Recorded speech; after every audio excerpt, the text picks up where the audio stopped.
Good afternoon. Tony Dattino, founder of the USA Memory Championship. Doing my live with Tony Monday, Wednesday, and Friday. And it's hard to believe we're at the end of March. It's March 30 already. And just amazing how fast the months of January, February, March have gone for the year 2026. And that brings us to our 27th qualifying event for the USA Memory Championship, which will be done in July.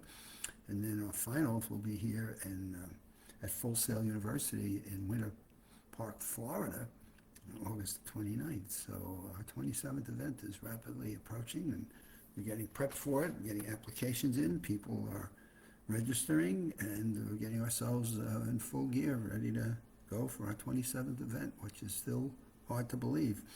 But one of the things that is important to me is your focus on how to help your memory. And it always becomes very focused, meaning, do you want to remember? So a different way of saying stay focused.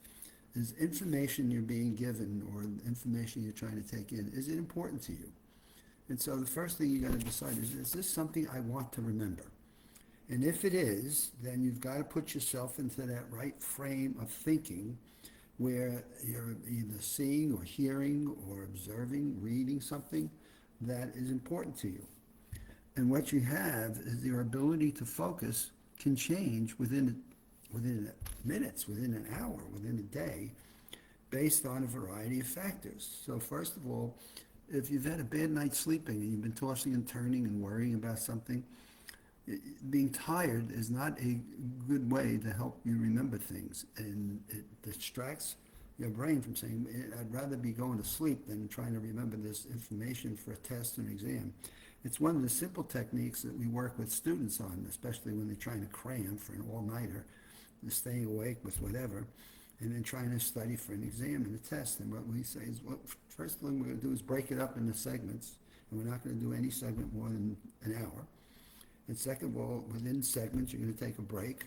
You're going to take a 5-minute stretch. You're going to go up and down a set of steps. You're going to go out and get a snack of some protein. And we're not going to have you try to go to sleep while we're trying to remember what you're trying to remember. So you're not staying up until 3 a.m. in the morning. So start your planning a little bit earlier than the last day before an exam. How about if you're hungry? Well, if your stomach is growling and it's like, okay, time to eat. Now, wait a minute, I'm going to push off my lunch, or I'm going to push off my breakfast, I'm going to push off my dinner, because I got to cram for this. I need to remember to do this. And you know what? If I'm studying in the morning and I've got to test that later that morning or afternoon, or I've got an exam, or I've got a meeting I'm trying to present at, and I'm going to go to that hungry, your stomach is not going to like that. And so if you're hungry, it's, again, another way of distracting your focus, especially if you've got a growler for a stomach. And so your stomach is like, hey, time to eat, and you're saying, no, it's time to remember or present or talk to somebody, an important meeting I have to go to, and you're sitting there with a stomach that's just distracting you, since you just can't say, body, let me stop it here, stomach, go away. We are all one. It's all one piece. It's a holistic system. And therefore, if you're hungry, you want to at least have a little bite. Maybe it's a piece of fruit. Maybe it's some protein. Maybe it's a light snack of some sort. If you're hungry, at least stay there. Now, a lot of people don't think about being dehydrated, right? And you start to realize the being hydrated helps maintain all of the vessels and veins and body parts that we've got. And that when you're dehydrated, again, one of your body parts is like craving, I'm dry, I need some fluid, I need some oil. So I don't like to use oil, but I need something to grease up the flow, so it's working a little bit easier. So being dehydrated, we don't realize that the foods and things that we eat have such a strong impact on our brains. And when you think of the fluids and the blood flow that we have in our brains, it's really, really important. And then, how about if we're stressed? We got 5 things going on. We've got the kids, we've got a meeting, we've got a boss, we've got a friend, somebody's just gotten off the phone call with you and told you about the problem they're having. You've got a problem, you've got some financial challenges, you've got some health issues you're worried about, you've got some appointments you're trying to prepare for, you've got some bills you're trying to pay. And each of those raise your cortisol levels and push your stress levels, and your body tenses and knots. I always like to do an exercise where I tell people, create a most stressful situation for yourself that really drives you crazy. Now, note what part of your body tenses up. Is it your neck, shoulders? Is it up in here? Is it your jaw? Is it your legs? Is it your butt? What's tensing when you find yourself cringing up for this moment of stress? And if it is, then what you obviously want to do is say, okay, once you feel that signal, how do you bring yourself back down? How do you bring your stress levels so you stop the flow of cortisol and you're not pushing yourself into fight or flight, but you're accepting something you're trying to remember. You know what, I know I need to remember this. I know it's important. I can't multitask while I'm doing this, so I can't answer the phone, pay a bill, and try to talk to somebody that's in a room with me at the same time. People think that multitasking, well, I can multitask, and I say, well, your brain doesn't think so. And so it's an interesting challenge we have when there are multiple pressures coming at us that we're trying to do 3 or 4 things, and the boss wants you to do this, and one of the kids are asking you to do that, or your spouse is wanting you to get something done. I got groceries to do, I got to put a list together, and now you're dividing your brain into multiple priorities, and it says stop, help, sequence.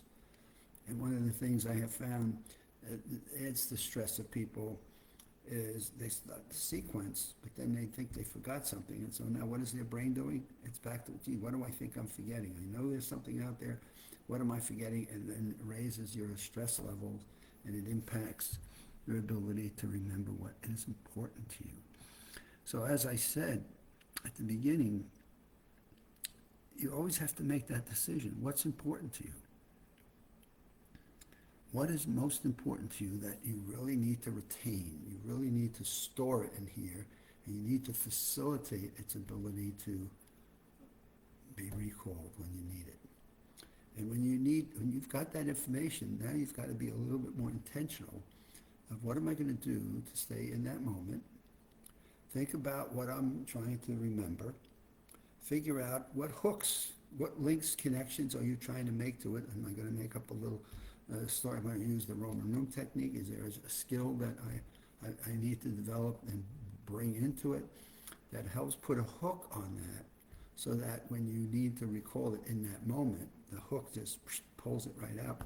And what people forget is the more hooks that you can have, or the more of a story you can tell about something that's important to you, creating additional links and their connections. The more of those links and connections you can create and make, the easier it remains, because what you now have are multiple fibers. You have multiple things, neuronal pathways that you can grab onto, and any one of these pathways may lead to something that you're trying to remember.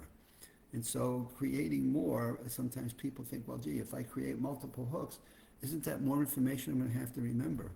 But not if you've created them in a flow that is homogeneous and has a link to it that is natural, and then that in turn can lead you to, here's what's important to me right now. So any one of these can get you to the importance of what you need to be able to do. And then, of course, as we create those, are we in a rhythm? Okay, I've got this. Maybe in another hour I may want to remember it, just a 2-minute review. Let me go back and remember what I was trying to remember, and let me just put in another review of it for 2 minutes and just say, okay, I'm preparing for this test, I'm preparing for this exam, I'm preparing for a professional certification, or I'm getting ready for a meeting that's really important. And let me go back in an hour's time, or 2 hours time, and let me just go back in and plant a review of that, or plant an additional hook, or another cycle of what we call memory rhythms. That then allows me to retain it and start putting it into long-term memory so that it stays in there for when I need it.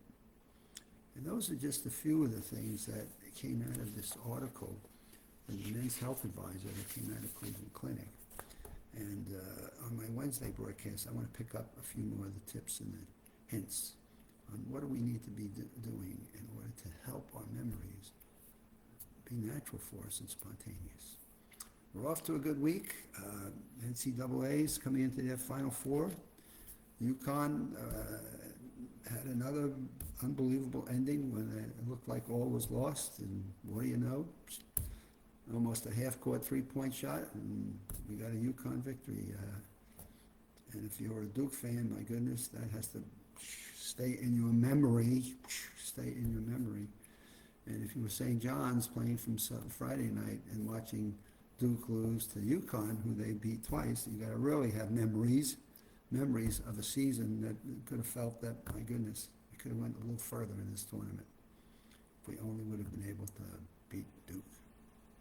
Face UConn for the fourth time, then we beat them twice. So who knows what this stuff is all about in terms of memories, and especially when you have emotions that are attached to it. Have a good week, and we'll see you here on Wednesday.